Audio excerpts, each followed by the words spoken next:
So, what we're recommending is that you basically think about one of three different ways to sow the seed. I'm sure there's more, but this is the way a lot of people have done. Process A, option A, is basically you half fill the trays.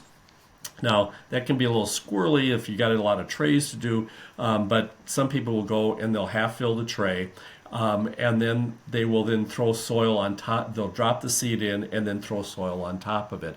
That's the way, and you want to make sure that you have it at least a third of the soil down below the seed. Do not drop it into the bottom and then cover it. That is absolutely wrong because then the seed is sitting in water. Think of it sitting in a swamp.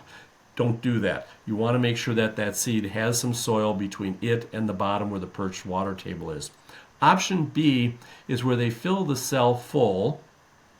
Then they take a dibbler with a flat tip dibbler, and then they drop the seed down the hole. So you got to make sure you got big enough dibbles so that that seed freely falls down, and then you basically cover that with soil.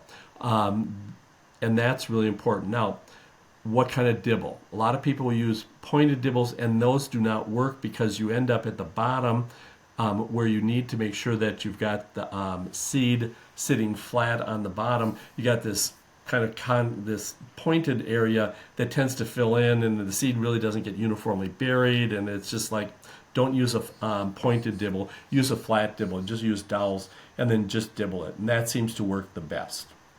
Okay. The last way is that you fill it again just like you normally would. You sow and you push the seed into the flat with a flat dibbler, so that basically they're just pushing the seed down.